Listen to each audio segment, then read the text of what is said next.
नमस्कार, मैं हूं पुनीत कपूर और दी अनकट स्टोरीज में आपका स्वागत है। आदिवासियों के लिए जब भी अलग धर्म कोड की मांग होती है तो कुछ नामों का जिक्र जरूर आता है, जैसे गोंड, भील, सरना, आदि या आदिवासी। इन 4 या 5 धर्म कोडों की बात जरूर होती है जब भी आदिवासियों के लिए अलग धर्म कोड की बात होती है। तो आज हम इन्हीं के बारे में बात करेंगे कि इन अलग अलग धर्म को मानने वाले या इन धर्म कोड की मांग करने वाले लोग के मतलब उनकी मान्यताएं क्या हैं, परंपराएं क्या हैं और वो भारत के किस किस हिस्सों में रहते हैं। तो इस फहरिस्त में जो सबसे पहला नाम आता है वो है सरना। सरना धर्म की मांग लंबे समय से की जा रही है। सरना धर्म को मानने वाले प्रकृति की पूजा करते हैं, 5 तत्वों पृथ्वी, जल, अग्नि, वायु, आकाश की पूजा करते हैं, पेड़ पौधों, पशु पक्षियों की पूजा करते हैं, अपनी मान्यताओं और अपनी परंपराओं का वो पालन करते हैं लगातार। इसमें कौन सी जनजातियां आती हैं अगर हम बात करें सरना धर्म को मानने वाले लोगों में? ज्यादातर संथाल, मुंडा, उराव, भूमिज, हो, कोल, ये सारी जनजातियों के लोग ज्यादातर सरना धर्म का पालन करते हैं और ज्यादातर लंबे समय से इन्हीं जनजातियों के लोग मांग कर रहे हैं कि एक अलग सरना धर्म कोड दिया जाना चाहिए जनगणना जब भी हो उसमें। अब ये रहते कहां पर हैं सरना धर्म को मानने वाले, हम इसमें बात करेंगे। सरना धर्म को मानने वाले ज्यादातर लोग रहते हैं भारत में सबसे ज्यादा झारखंड में, वहां सबसे बड़ी तादाद में झारखंड में रहते हैं। उसके बाद पश्चिम बंगाल और उड़ीसा, ये और 2 राज्य ऐसे हैं जहां पर सबसे ज्यादा सरना धर्म को मानने वाले लोग रहते हैं। इन 3 राज्यों में सरना धर्म को मानने वालों की तादाद सबसे ज्यादा है। इसके अलावा पूरे देश भर के अलग अलग और 25 राज्य भी ऐसे हैं जहां पर सरना धर्म को मानने वाले, सरना धर्म कोड की मांग को करने वाले लोग रहते हैं। हालांकि वहां पर तादाद थोड़ी कम ज्यादा ऐसी है, लेकिन बड़ी संख्या में रहते हैं इन 3 राज्यों में जो मैंने कहा, झारखंड में, पश्चिम बंगाल में और उड़ीसा में। ऐसा माना जाता है अनुमान के मुताबिक कि करीब देश भर में लगभग ऐसे 1 करोड़ लोग हैं, 90 लाख से 1 करोड़ लोग हैं जो सरना धर्म का पालन करते हुए आ रहे हैं लंबे समय से।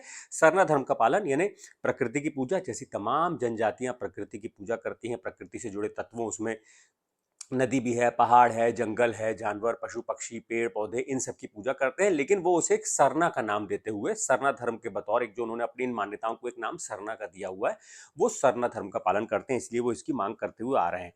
अब अगर साल 2011 की जनगणना की बात करें तो साल 2011 की जनगणना में जो 6 धर्म के अलावा अन्य धर्म का कॉलम होता है, उसमें 79 लाख 79 lakhs लोगों ने अन्य धर्म के कॉलम में अपना नाम लिखवाया और उसमें सबसे ज्यादा लगभग 49,57,000 लोग ऐसे थे जिन्होंने अपने नाम के आगे सरना धर्म लिखा। मतलब इन लोगों ने जनगणना में अन्य धर्म के कॉलम में अपने नाम के आगे अपने धर्म का नाम बतौर सरना धर्म लिखा।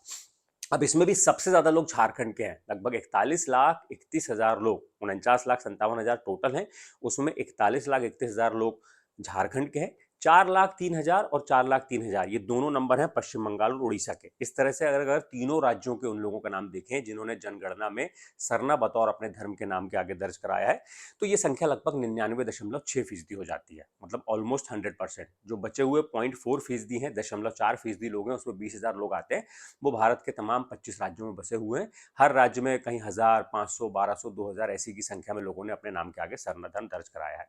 इसी आधार पर सरना धर्म को मानने वाले लोगों की मांग है कि जब पूरे देश में जनगणना में उन्होंने 49,57,000 की संख्या, ये वो नंबर है जिन्होंने अपने नाम के आगे सरना धर्म दर्ज कराया, तो फिर उनको अलग धर्म की जो है अलग धर्म कोड मिलना चाहिए, अलग धर्म के तौर पर उनको मान्यता मिलनी चाहिए। वो इसके मतलब इस बात को अपनी जोरदार पुरजोर तरीके से रखते हुए तर्क साथ में देते हैं कि जिस तरह लगभग 44.5 लाख लोग जैन धर्म के मानने वाले हैं पूरे देश में, उनका एक अलग धर्म कोड है, तो फिर ये नंबर तो उनसे ज्यादा है, वो 44.5 लाख है और ये लगभग 49,57,000 है। तो इस आधार पर मांग करते हैं कि उनको अलग धर्म कोड मिलना चाहिए। सरना धर्म, जो मैंने शुरुआत में 4 से 5 नाम लिया था, गोंड, भील, सरना, आदि या आदिवासी, इन पांचों में सबसे ज्यादा मुखर सरना धर्म को मानने वाले हैं, जो लगातार साल 2000 के बाद से यानी 21वीं सदी की शुरुआत से इस मांग ने जोर पकड़ा है और तब से लगातार इस मांग को लेकर आंदोलन भी चल रहे हैं। और झारखंड सरकार तो बकायदा सरना धर्म कोड बिल, ये प्रस्ताव विधानसभा में पास करके दिल्ली की केंद्र सरकार को भेज चुकी है। तो एक तरीके से वहां की सरकार, वहां की जो सत्ता है, मुख्यमंत्री हेमंत सोरेन है, साल 2020 में उन्होंने प्रस्ताव विधानसभा में उन्होंने पेश किया उनकी सरकार की तरफ से, हालांकि सर्वसम्मति से प्रस्ताव पास किया, तो थोड़ी वजनदारी हो जाती है क्योंकि एक राज्य की सरकार भी अलग सरना धर्म की मांग को लेकर समर्थन कर रही है, उसका प्रस्ताव पास करके भेजा है। और हाल में ही हुए झारखंड विधानसभा चुनाव में भी हमने देखा कि जो सत्ताधारी गठबंधन है, जो अब सत्ता में दोबारा वापस आया है, झारखंड मुक्ति मोर्चा, कांग्रेस हो, आरजेडी हो, इन तीनों ने सरना धर्म कोड के अलग से बोला था कि इस प्रस्ताव को आगे बढ़ाएंगे। हालांकि बीजेपी ने भी अपने वादों में इस बारे में विचार करने की बात कही थी। तो कुल मिलाकर एक बड़ा वहां का राजनीतिक मुद्दा भी बन चुका है। तो जब राजनीतिक मुद्दा कोई बन जाता है तो थोड़ी सी उसकी वजनदारी, जाहिर सी बात है, थोड़ी ज्यादा हो जाती है। अब सरना के बाद हम बात करेंगे गोंड जनजाति लोगों के बारे में। गोंड धर्म को कोया पुनेम कहा जाता है। पारी कुपार लिंगो वो गोंड धर्म के जनक, कोया पुनेम के जनक माने जाते हैं। गोंड जनजाति के लोग उन्हें महामानव भी कहते हैं। गोंड जनजाति का एक बड़ा समृद्ध इतिहास रहा है। गोंडवाना में जो गोंडवाना लैंड कही जाती है, वहां पर लगातार 13वीं सदी से लेकर 18वीं सदी के बीच में साम्राज्य भी रहा है, गोंड राजाओं का शासनकाल रहा है। इसके अलावा गोंड जनजाति में 750 गोत्र होते हैं। उन 750 गोत्रों के अलग अलग 12 देव होते हैं और अलग अलग 750 हर एक गोत्र का एक पशु, एक पक्षी और एक वनस्पति, ये उनके आराध्य होते हैं जिनकी वो पूजा करते हैं। मतलब आप मान के चलिए लगभग 2250 पशु, पक्षी और पेड़, अलग अलग 750 गोत्रों के अगर हम तीन तीन को जोड़ा जाए तो 750 एक गोत्र के पशु, पक्षी और वनस्पति, इन तीनों को अगर जोड़ें तो लगभग 2250 की संख्या होती है। तो ये गोंड जनजाति के तमाम आराध्य होते हैं जिनकी वो पूजा करते हैं। सबसे ज्यादा मानते हैं वो बड़ा देव को, जिन्हें फड़ा पेन भी कहा जाता है। उसके बाद वो बूढ़ा देव की पूजा करते हैं, अपने पूर्वजों की पूजा करते हैं। और उनके अलग अलग गोंडी भाषा है जो जिसमें वो आपस में बात करते हैं। उनके अपने तीज त्योहार हैं, अपनी मान्यताएं, परंपराओं हैं जिनका पालन करते हैं। आबादी के हिसाब से देखें तो गोंड जनजाति देश की दूसरी सबसे बड़ी जनजाति है। अगर 2011 की जनगणना के आंकड़ों को देखें तो लगभग पूरे देश भर में 1,30,00,000 के आसपास ये वो संख्या है जो गोंड जनजाति के लोग पूरे देश भर में रहते हैं। और इसमें भी सबसे ज्यादा मध्य प्रदेश में गोंड जनजाति के लोग रहते हैं। वो संख्या लगभग 50 लाख के आसपास है। मध्य प्रदेश के बाद छत्तीसगढ़ और महाराष्ट्र, ये 3 राज्य ऐसे हैं जहां पर पूरे देश में सबसे ज्यादा गोंड जनजाति के लोग रहते हैं। लगभग इन तीनों राज्यों की अगर संख्या जोड़ दी जाए, अगर गोंड लोगों की आबादी को जोड़ दिया जाए तो वो संख्या करीब 1 करोड़ के पार पहुंच जाती है। तो लगभग 70-75% लोग पूरे जो देश भर में गोंड जनजाति के वो मध्य प्रदेश, छत्तीसगढ़ और महाराष्ट्र में रहते हैं। इसके अलावा और भी राज्य हैं, उसमें ओडिशा है, उत्तर प्रदेश है, आंध्र प्रदेश है, तेलंगाना है, कर्नाटक है, बिहार है। ये प्रमुख राज्य हैं जहां पर और भी गोंड जनजाति के लोग तमाम अलग अलग जगहों में रहते हैं, निवास करते हैं। अगर फिर से हम आते हैं उसी सवाल पर, क्योंकि धर्म कोड की हम बात कर रहे हैं, तो साल 2011 की जनगणना में जब 79 लाख लोगों ने अन्य धर्म में अपना नाम दर्ज कराया था, तो उसमें दूसरे नंबर पर, पहले नंबर पर था सर्रा धर्म जिसमें 49,57,000 लोग थे। दूसरे नंबर पर गोंड जनजाति के लोगों ने अपने नाम के आगे गोंड धर्म दर्ज कराया था। वो संख्या लगभग 10,26,000 के आसपास है। ये दूसरे नंबर का नंबर है जनजातियों में, धर्म अगर जिन्होंने अपना नाम अलग धर्म के तौर पर दर्ज कराया है, तो गोंड जनजाति के लोग दूसरे नंबर पर है। और ऐसा लिखने वाले लोग मध्य प्रदेश, छत्तीसगढ़, महाराष्ट्र, इन तमाम राज्यों के अलावा लगभग देश भर के 16 राज्य ऐसे हैं जहां पर लोगों ने गोंड धर्म अपने नाम के आगे वहां पर दर्ज कराया है। इसमें भी मध्य प्रदेश में सबसे ज्यादा 5,84,000, उसके बाद छत्तीसगढ़ में 3,68,000, तीसरे नंबर पर है महाराष्ट्र, महाराष्ट्र में 66,857। जाहिर सी बात है कि इसी क्रम में सबसे ज्यादा आबादी इन 3 राज्यों में रहती है, तो वहां के लोगों ने सबसे ज्यादा गोंड धर्म अपने नाम के आगे दर्ज कराया है। अगर इन तीनों राज्यों को जोड़ दिया जाए, जैसे हमने सरना धर्म में 3 राज्यों को जोड़ा था, झारखंड, पश्चिम बंगाल और उड़ीसा को, उसी तरह यहाँ पर भी अगर मध्य प्रदेश, छत्तीसगढ़ और महाराष्ट्र, इन तीनों राज्यों के उन लोगों को जोड़ दिया जाए जिन्होंने अपने नाम के आगे गोंड धर्म लिखवाया है, तो ये संख्या लगभग 99.4% हो जाती है, लगभग 100% के करीब। जो बचे हुए 0.6% लोग हैं, यानी 6,000 लोग हैं, वो अन्य 13 राज्यों से हैं।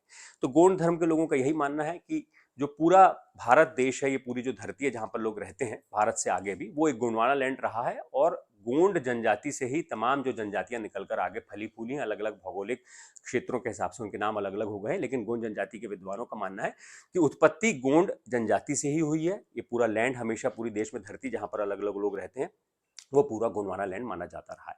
इस आधार पर, और दूसरा कि सबसे बड़ी जनजातियों में से एक है, इस आधार पर गोंड जनजाति के लोग लगातार मांग कर रहे हैं कि उनके जो है धर्म कोड का नाम अलग से गोंड होना चाहिए।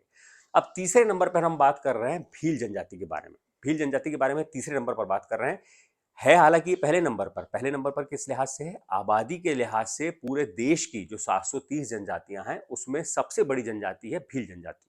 लगभग 2011 की जनगणना के मुताबिक अगर देखें तो इनकी आबादी आप कह सकते हैं कि 1,70,00,000 के आसपास है।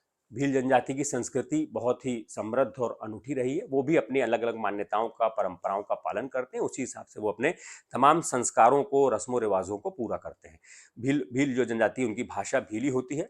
और ये भील जनजाति 2011 की जनगणना के मुताबिक मैंने आपको बताया कि 1,70,00,000 है। और ये नंबर पूरे देश भर में सबसे ज्यादा है। देश की सबसे बड़ी जनजाति भील है। अगर आप गूगल में कीवर्ड भी सर्च करेंगे तो सबसे बड़ी जनजाति भील आएगी, उसके बाद गोंड जनजाति है।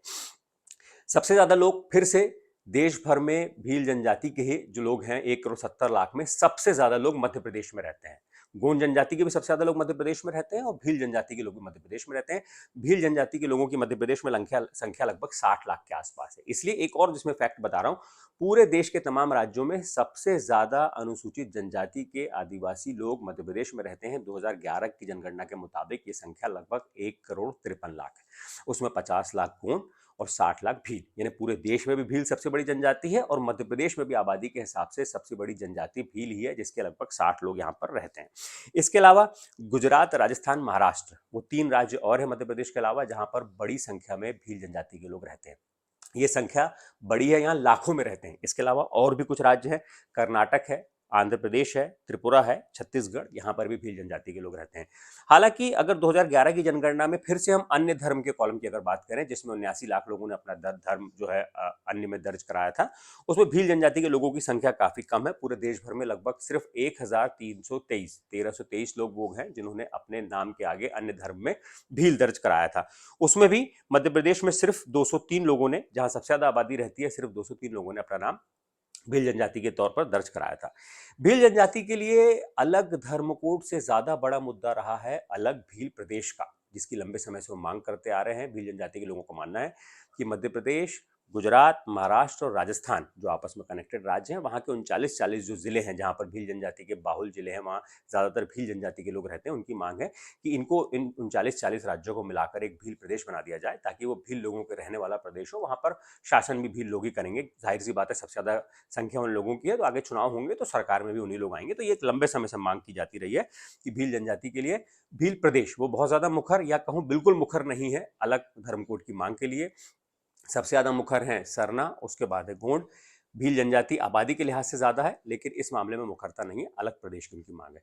इसके बाद अब कुछ और ऐसे नाम हैं। एक बड़े आदिवासी तबका है पूरे देश में, जो गोंड, सरना और भील के अलावा जो दूसरी जनजातियों के लोग हैं, जो 720 से ज्यादा, टोटल 730 से ज्यादा जो हैं जनजातियां वो दर्ज हैं संविधान के 342 के अनुच्छेद के तहत उनको नोटिफाई किया गया। उसमें ये 3 जो जनजातियां हैं वो तो अपने आप में आबादी में बढ़ी और अलग अलग अपने अपने तौर पर उनके अलग अलग मुद्दे और मांग रहे हैं। लेकिन इसके अलावा जो बची हुई रेस्ट जो पूरी जनजातियां हैं, वो आदिवासी तबकों की मांग है कि एक अलग धर्म कोड जरूर शामिल किया जाए, लेकिन उसका नाम आदि हो या आदिवासी धर्म कोड हो। एक तरीके से एक ऐसा अम्ब्रेला बन जाए, एक छतरी बन जाए, जिसके नीचे तमाम लोग शामिल हो सकें। तमाम जो देश भर की 730 जनजातियां हैं वो लोग इसके तौर पर जो है अपना नाम दर्ज करा सके। ऐसा 730 से ज्यादा जनजातियां हैं। वो इस तबके की ये मांग है कि लगातार जो है अलग अलग सरना धर्म को लेकर मांग हो रही है, गोंड धर्म को लेकर मांग हो रही है, लेकिन बाकी जनजातियां आमतौर पर ज्यादातर जब चर्चाएं होती हैं तो उस पर सहमत नजर नहीं आती। उनको कहना है एक ऐसा अम्ब्रेला नेम, एक छतरी वाला एक नेम ऐसा होना चाहिए जिसके नीचे वो लोग अपना नाम दर्ज करा सकें। इसके अलावा आदिवासी के अलावा कुछ ऐसे और भी 2011 की जनगणना में अन्य धर्म के कॉलम में ऐसे हजारों लोग थे जिन्होंने अपने नाम के आगे आदि धर्म दर्ज कराया, आदिवासी धर्म दर्ज कराया, ट्राइबल रिलीजन दर्ज कराया, नेचर रिलीजन दर्ज कराया। तो कुल मिला के पूरा मकसद सबका एक ही है, क्योंकि प्रकृति की पूजा करते हैं, इसलिए नेचर रिलीजन, ट्राइबल रिलीजन, ये तमाम नाम अलग अलग हैं, लेकिन हैं तमाम जनजाति के ही लोग जो लगातार ये मांग करते आ रहे हैं कि एक नाम दर्ज कराया जाए, ताकि उनको जनगणना में हिंदू धर्म या ईसाई या सिख या मुस्लिम या जैन या बौद्ध इन नामों के आगे अपना नाम दर्ज न कराना पड़े। इसलिए उनकी एक मांग है लगातार।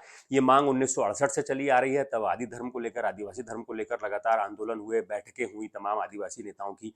साल 2000 के आते आते सरना धर्म को लेकर मांग उठी। 2018 में गुजरात में फिर से आदि धर्म में आदिवासी धर्म की मांग उठी। महाराष्ट्र के नेता आदिवासी धर्म की बात कर रहे हैं। मध्य प्रदेश की बात करें, मध्य प्रदेश छत्तीसगढ़ में यहाँ पर जो है गोंड, कोया, पुनेम धर्म की जो अलग से मांग हो रही है। तो अलग अलग मांगे हैं, लेकिन पूरी 730 से ज्यादा जनजातियां हैं, वो अलग अलग सबकी अपनी मान्यताएं हैं। सभी लोग प्रकृति की पूजा करते हैं। मान्यताएं, परंपराएं, भाषा अलग लेवल पर हो सकती है, लेकिन है इस देश की तमाम जनजातियां। तो इस स्टोरी के जरिए हमने आपको एक तरीके से बताने की कोशिश की है कि ये जो एक मुद्दा है जो लगातार लंबे समय से उठ रहा है कि अलग धर्म होना चाहिए, तो हमने आपको आबादी के हिसाब से भी आंकड़े बताए, अलग धर्म के तौर पर मांग करने वाले जो लोग हैं उनकी संख्या के हिसाब से भी बताए, राजनीति में, चुनाव में कहां पर यह मुद्दा बना उस बारे में भी बताया। ये वीडियो अगर आपको अच्छा लगे तो इसे लाइक कीजिए, शेयर कीजिए और हमारे चैनल को सब्सक्राइब जरूर कीजिए। शुक्रिया।